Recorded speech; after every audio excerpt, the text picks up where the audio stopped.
Seja muito bem-vindo, bem-vinda a mais um episódio do nosso programa, do seu programa Felicidade se Aprende. E hoje a gente vai falar sobre Mindfulness. Dentro dessa nova temporada em que a gente está trabalhando o conceito de psicologia positiva incorporada, a gente tem uma convidada muito especial que vai contar pra gente como que ela incorporou a prática do Mindfulness, a vida dela em primeiro lugar e depois a uma carreira, né? Henrique, eu queria que você contasse pra gente um pouco que na Certificação Internacional em Psicologia Positiva do Robin, que aliás, aproveitando, as inscrições ainda estão abertas e se você desejar, você pode entrar para a 9ª turma da certificação, que começou agora em outubro. Então, fica esse convite, aqui vai ter um link para você se você desejar saber mais. Conta pra gente, o Mindfulness é uma temática que os alunos da certificação aprendem, né? A atenção plena. Inclusive, a atenção plena, a atenção no momento presente, ela também está presente no modelo de felicidade integral que a gente ensina ao longo da certificação e foi tema de um dos nossos episódios aqui na primeira temporada, o episódio 3. Então, se você quiser voltar lá para entender esse S, né? A dimensão S, que é a dimensão espiritual, em que a gente trabalha com 2 princípios e um deles é exatamente da atenção plena. Conta pra gente como que o Mindfulness e a prática da atenção plena faz parte desse grande guarda-chuva de estudos da psicologia positiva. Boa, Ju. Bom, a psicologia positiva ela tenta entender as condições que fazem a vida valer a pena, né? Então ela começou a mergulhar em estudos para descobrir como a gente pode levar uma vida cada vez melhor. E dentre esses estudos, muitos deles recaem sobre aspectos corriqueiros ou ancestrais. Então, por exemplo, a gratidão. Gratidão é algo corriqueiro em nossas vidas, as religiões falam sobre isso, nossas avós falavam sobre gratidão. E a psicologia positiva veio entender, bom, quem pratica gratidão tem algum tipo de ganho em relação a... E por quê? O que acontece com o cérebro para você ter esse ganho? E que tipo de prática é essa? Da mesma forma com Mindfulness, né? E a gente pode pensar no Mindfulness desde da prática informal, de pausa, atenção, para você colocar a sua atenção em algum lugar específico, até para a meditação mesmo, mais formal, né? Muito se sabe sobre os meditadores olímpicos, né? As pessoas que praticam meditação. E quando você pensa no Oriente, né? Existe muita prática de Mindfulness há muito tempo.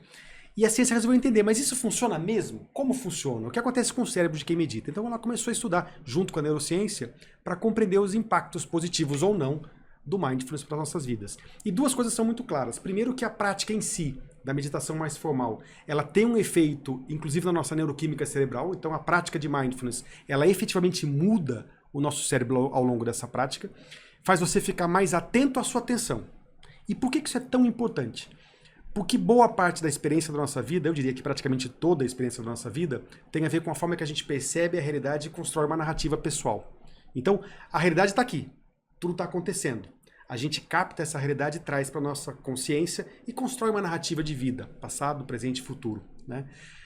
Então, escolher aonde você coloca a sua atenção é algo fundamental para você lidar com as dificuldades da vida, mas também saborear os aspectos positivos da vida e construir esperança para continuar navegando em relação ao futuro. Você pode fazer isso, por exemplo, concentrando a sua atenção nas suas forças, como você faz no estudo das forças de caráter. Então, a prática da atenção plena é fundamental para a gente começar a perceber que o meu cérebro vai me levar naturalmente, no piloto automático, para uma atenção específica, que nem sempre traz o que eu quero para minha vida. Então, como é que eu começo a modular a minha atenção? E por isso a prática de Mindfulness mais formal, a meditação em si, ela serve como um treino, né? E a gente vai trazer uma convidada super especial aqui para falar como é esse treino, como é essa prática. Mas a psicologia positiva mergulhou com muita ênfase nesse estudo. Já existem diversas descobertas sobre a aplicabilidade e os efeitos do Mindfulness para o bem-estar, assim como o yoga também, que é algo milenar. Assim como o estudo do cérebro do homem mais feliz do mundo, né? O Mathieu Ricard. Tem todo um estudo sobre... Tem. E foi feito o seguinte, ele foi colocado dentro de aparelhos de ressonância, né? E estudaram era submetido a impulsos, inclusive impulsos de dar um susto nele dentro de uma ressonância. E você percebe que as reações do cérebro são completamente diferentes de uma pessoa que não medita. Mas aí vem um problema. Tá bom, mas para eu ter os benefícios do Mindfulness, eu preciso meditar como ele, 8 horas por dia, no topo de uma montanha, né? Não. A psicologia positiva começou a mergulhar, e a nossa convidada vai falar muito sobre isso. Como é que eu posso ter os benefícios na vida como ela é? né? Sendo pai, mãe, tendo um trabalho, tendo uma correria no dia a dia. Como é que eu tenho os benefícios do mindfulness com práticas que sejam mais possíveis no meu dia a dia, na vida como ela é? Gente, isso é muito importante, porque tem um estudo que fala que a nossa mente, ela passa mais de 47% do tempo divagando, né? Como o Henrique trouxe, entre futuro e passado. Então, isso nos dá um forte indício sobre o quanto é importante a gente realmente estar presente no presente. E aí, eu quero fazer um convite para você que está nos assistindo, seja pelo Spotify, seja pelo nosso canal do YouTube, dá uma pausa e no YouTube você vai ter aqui o que a gente preparou para você, que é o que os nossos alunos da certificação fazem quando chegam nesse módulo da atenção plena, que a gente vai compartilhar aqui, é uma escala reduzida de conscientização da atenção plena. São 6 perguntas que você vai responder para entender como está a sua atenção plena, tá? Então eu sugiro que você pause o vídeo, responda essa escala e volte aqui para conhecer a nossa convidada, Dani Young. Ela é fundadora do Flow of Life, ela foi aluna da Certificação Internacional em Psicologia Positiva, ela é instrutora de Mindfulness, ela tem uma longa história com essa prática, que é o que ela vai nos contar agora. Uma pessoa extraordinária. Muito obrigado por estar aqui. Dani! Eu que agradeço o convite, meus queridos. É um prazer enorme estar aqui com a Holding Institute. Tenho um carinho enorme pelo Instituto, por o que vocês divulgam de psicologia positiva e também o trabalho de Mindfulness, que é totalmente complementar e adiciona ainda, né? Eu acho que é uma plataforma para a gente ter a felicidade. Não é possível ser feliz verdadeiramente sem a presença. Concordo plenamente Com contigo. certeza. Que linda, Dani. Então conta um pouco pra gente a tua trajetória. Eu sei que a sua trajetória é longa, né? Você tem aí uma longa experiência com retiros, com o yoga, com a prática do mindfulness, da meditação, é instrutora já há alguns anos. Conta um pouco pra gente da sua jornada até aqui, né? E como que o mindfulness mudou você e te ajuda também a mudar o mundo. Ok. Bom, eu tenho uma jornada de busca por autoconsciência, autoconhecimento, desde os 17 anos de idade. Estou com 42 atualmente. Então, começou com a prática de yoga. Então, o universo do yoga abriu uma porta, um universo, né, um portal enorme do que é tudo que incorpora hoje o autoconhecimento, a espiritualidade para mim. E cada vez mais eu fui mergulhando, eu gostava muito, né? Eu comecei praticando yoga na academia, entre a aula de spinning e a aula de boxe, parava para fazer lá a aula de yoga, e fui gostando, comprei meu primeiro livro relacionado, né, com o George Feuerstein, os fundamentos do yoga. Fui procurar outro estúdio de yoga, fazia yoga que a empresa oferecia, enfim, realmente foi se tornando muito mais o meu lifestyle. E eu ainda trabalhava em empresa nessa época, então eu já tinha uma busca por bem-estar e, pelo outro lado, ainda estava mergulhada num universo bem maçante, né, do mundo corporativo, onde eu sofri de burnout aos 30 anos de idade. Quando eu sofri de burnout, não era burnout na época, né, não tinha esse conceito tão difundido, não sabia o que era, eu não tive acesso para poder cuidar da saúde mental. O que eu sabia era que eu não queria estar naquele ambiente, queria pedir as contas, comprei uma passagem de ida, fui tirar um sabático que acabou durando 2 anos, né? Comer, rezar e amar. Morei na Índia 7 meses no meio disso tudo, tive muito acesso a N pessoas, mestres de filosofias e sabedorias orientais. E quando eu voltei para o Brasil, 2 anos depois, foi aí que eu conheci o Mindfulness, já de volta no Brasil, com o Lama, né, que é um professor de budismo tibetano, onde ele teve a grande visão de saber, ele é neozelandês, então ele sabia que na Europa o Mindfulness já estava um tema mais conhecido, se popularizando, e ele trouxe para o Brasil com toda a profundidade da psicologia budista, ele trouxe o Mindfulness unido com o universo também acadêmico, né, de pesquisas científicas, como o Henrique bem comentou aqui no início desse podcast. Então, eu tive o prazer de adentrar o universo do Mindfulness, não por um mundo acadêmico, né? Se fosse pelo mundo acadêmico, provavelmente eu não teria ficado tanto no Mindfulness, porque não é do universo do qual eu venho, não é o universo do qual eu tenho tanta especialidade. O meu universo, ele vem do mundo da espiritualidade, eu amei isso, né? Dentro do Spire, como o Mindfulness está na espiritualidade, que é a minha força de caráter número 1. Então, assim, realmente é o que eu vivo, é o que eu transmito nas formações de Mindfulness.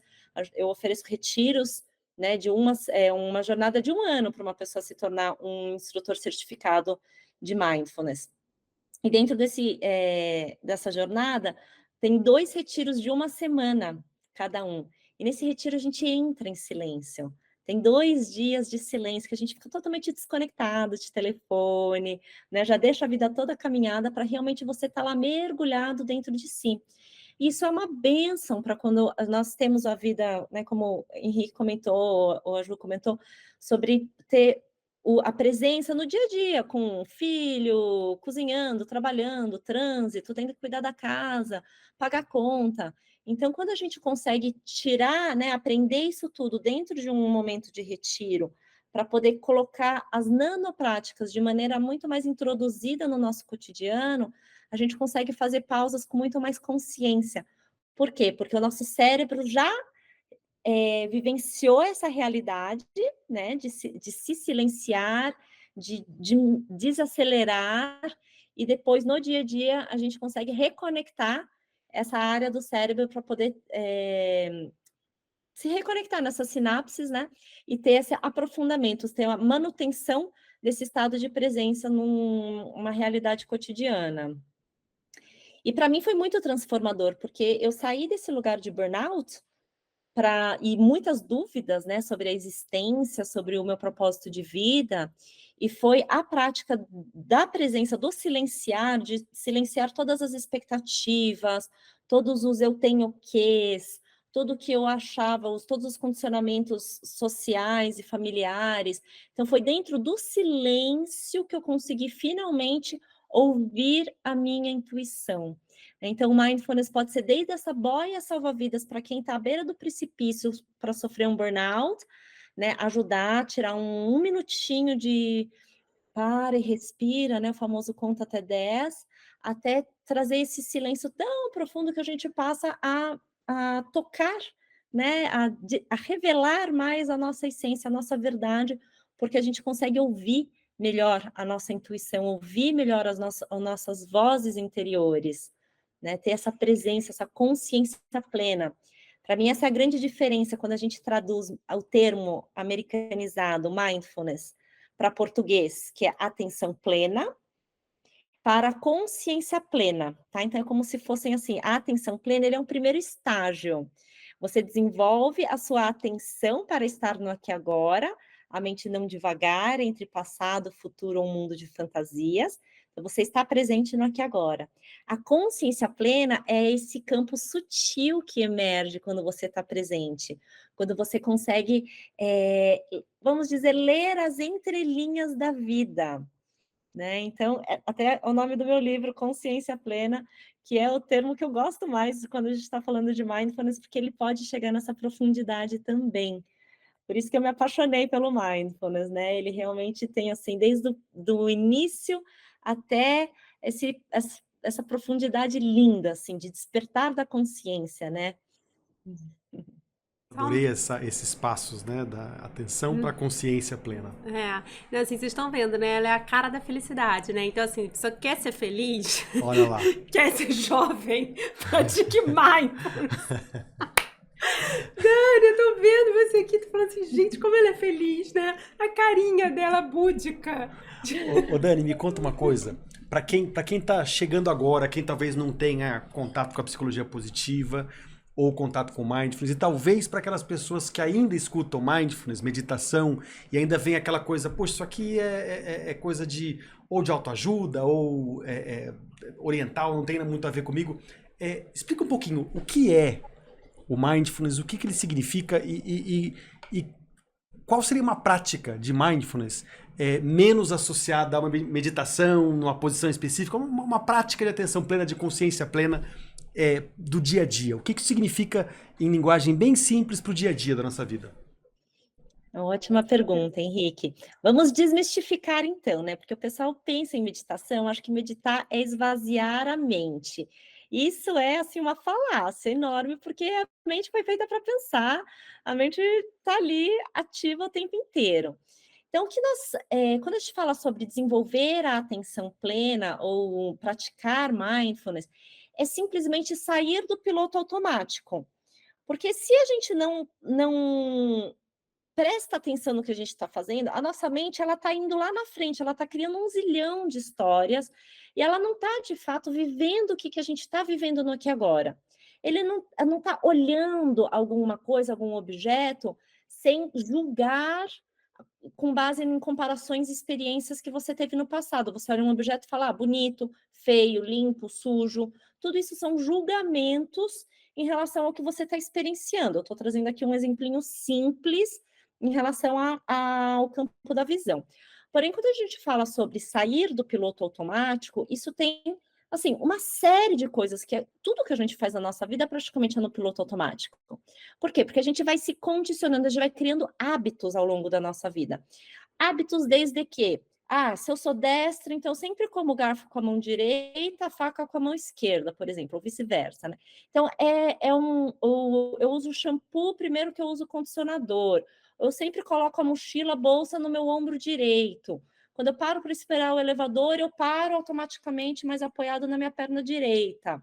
Então, a gente vai criando pequenos hábitos ao longo do nosso dia que são pilotos automáticos. Então, quando a gente está começando esse universo, né, de autoconsciência, de desenvolver a atenção plena, a gente vai começar justamente pequenininho, nesses pequenos hábitos cotidianos, de começar a prestar atenção em como que a gente pode sair do piloto automático. Eu estou segurando o copo com a mão direita, então agora eu vou passar a segurar o copo com a mão esquerda. O que você está fazendo? Você está desenvolvendo, além de mais coordenação motora com sua outra mão, né? Porque sua mão não dominante, ela é menos utilizada, você também vai passando a desenvolver outras áreas do seu cérebro que antes são áreas que estão adormecidas. Elas não estão tão pensantes, tão ativas, né? Tem quantos estudos que falam que a gente está longe de usar toda a nossa capacidade cerebral. Então, quando a gente vai desenvolvendo, saindo do piloto automático e criando habilidades novas, nós estamos fazendo essas coisas novas com atenção plena. Né? Um bebezinho, quando ele está aprendendo a andar, ele não está andando assim. Cada passo que ele dá não é com tanta atenção, ele segura as coisas com atenção, ele brinca, ele está totalmente imerso naquela atividade que ele está fazendo. Mas ao longo da vida, o quê? A gente aprende a dirigir, por exemplo, a gente já dirige mexendo no celular, trocando a estação do rádio, mastigando chiclete, cuidando da criança que está no banco de trás. Então, a gente vai fazendo isso tudo ao mesmo tempo. Então, a ideia de desenvolver a atenção plena é sair da multitarefa e colocar toda a sua atenção em uma atividade que você está fazendo, mesmo que seja durante um momento de prática, para você desenvolver mais habilidade naquela atividade, né? Mais foco, mais concentração. E depois, ao longo disso, você vai criando, né? Neurologicamente, você vai criando um campo neural muito mais complexo, muito mais diverso. Ativar áreas do cérebro que antes estavam adormecidas. E quais que são essas áreas do cérebro, né? Geralmente nós temos ativas as áreas límbicas e reptilianas do nosso cérebro, que estão associadas com luta ou fuga, um instinto de sobrevivência, de defesa. Então a gente passa a ativar outras áreas do cérebro que são muito mais relacionadas a atividades nobres, memórias, sensação de bem-estar, o foco é a concentração, compaixão. Tá? Por quê? Porque a gente está saindo do piloto automático, da defensiva, e a gente está ativando outras áreas do cérebro, que são áreas muito mais relacionadas com a humanização, ou com a presença, ou com a inteligência emocional, com a sensação de bem-estar, né, para generalizar. Eu gostei muito disso, porque a definição que a psicologia positiva chegou, né, sobre mindfulness é que é a autorregulação da atenção. É a autorregulação da atenção, eu estou regulando a minha atenção numa atitude de abertura e aceitação. Então, eu não estou tentando tirar o que está aqui. Eu estou regulando a minha própria atenção para algum lugar e a minha atitude é de abrir para ver que tem mais. Então, tem muito mais ali que eu não estou percebendo pela minha forma habitual e automática de agir. E aceitação. Eu não estou brigando contra o que está aqui. Eu estou aceitando o que está aqui. Né? E essa prática é tão fundamental no mundo de hoje, onde a gente corre, corre, corre, sem parar um minuto, sem se dar uma pausa, e acreditando, inclusive, que nós somos capazes de agir no multitarefa. Né? Então as pessoas acreditam que elas podem fazer tudo ao mesmo tempo, e na verdade a gente não faz. A gente troca uma tarefa para outra, a gente consegue fazer isso muito bem, o cérebro é ótimo nisso.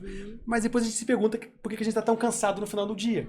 Porque essa troca de atividade constante, eu estou trabalhando num texto, chega a mensagem de WhatsApp, eu mudei a minha atenção para outra coisa, depois eu vou para o e-mail, depois eu vou para alguém que passa na sala. Essa troca de atenção gasta uma energia louca, e por isso que no final do dia a gente se encontra totalmente, o bagaço mesmo, quando chega no final do dia. Então como é que a gente aprende a regular nossa atenção com um propósito maior, de perceber mais da vida, e com isso vai construindo canais neurais novos, né? Eu acho que esse exercício da atenção plena, da pausa, como a Dani trouxe, do mini férias, né, ao longo do dia, ele é fundamental para a sociedade em que a gente está inserido hoje, né, para o contexto de vida que a gente tem. Então, assim, a sobrecarga mental que a gente tem, né, todo esse excesso de informação, acaba que essa prática, ela se torna um refúgio, né, e eu posso falar, porque, assim, eu fiz um processo no início do ano com a Dani, eu adorei, foi super importante para mim, eu estava numa fase extremamente, me sentindo muito sobrecarregada, né? Então, assim, quando a gente fala de saúde mental, eu hoje não vejo muito como falar de saúde mental sem falar nesse processo de higiene da mente, né? Nesse processo de descanso, né? De ter aqueles, sei lá, 2 minutos, 1 minuto para você não pensar em nada, para você não se cobrar nada, para você não fazer nada, Não fazer né? nada. Principalmente essa prática do não fazer numa sociedade extremamente tarefeira. Isso realmente tem sido um oásis, assim, para mim. Ô Dani, e uma pergunta para você com a sua experiência toda, não só como aprendiz e depois uma grande mentora nessa área do mindfulness. Para quem quer começar, para quem quer nunca ouviu falar e quer começar a sentir o efeito disso, alguma coisa que ela possa começar a usar para perceber, caramba, isso aqui faz algum sentido. Como é que eu sigo adiante? Qual seria um início de uma trajetória para você trazer mais disso para sua vida? Ótima pergunta. Vamos começar, né, pelo comecinho, porque, na verdade, todo mundo, de alguma certa forma, já pratica mindfulness, né? Nós temos os nossos momentos onde nós estamos presentes no aqui e agora. A questão é o quanto que nós fazemos isso intencionalmente. Então, você colocar a intenção de estar no aqui e agora, você já está praticando mindfulness. E é o quê? É perceber. Às vezes, isso demora, assim, uma fração de um segundo. Perceber que eu estou com raiva. Perceber que eu estou com sede. Perceber que eu estou cansado. Esse reconhecimento, ele já é, de uma certa forma, uma prática de atenção plena. Já estar presente no seu corpo físico, ou no seu estado mental, emocional, etc.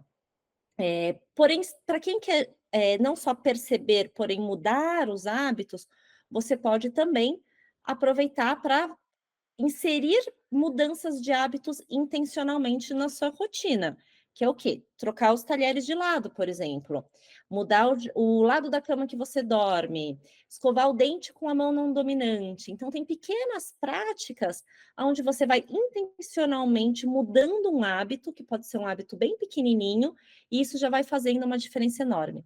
A Ju comentou aqui sobre as miniférias, né? A miniférias é uma brincadeirinha que eu gosto de dar nos meus cursos, nos meus programas, que é uma pausa de 1 minuto, ou até menos, de 3 respirações conscientes que você pode fazer várias vezes ao longo do dia.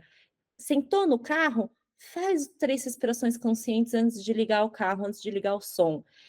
Antes de abrir a porta e entrar em casa, encontrar com as crianças, faz 3 respirações conscientes. Isso vai ajudando a você ter vários momentos de transição entre o piloto automático, a vida, por exemplo, profissional da rua, ou entrar em casa, tá? Antes de escrever um e-mail, 3 respirações conscientes, você vai responder esse e-mail com muito mais presença, muito mais consciência.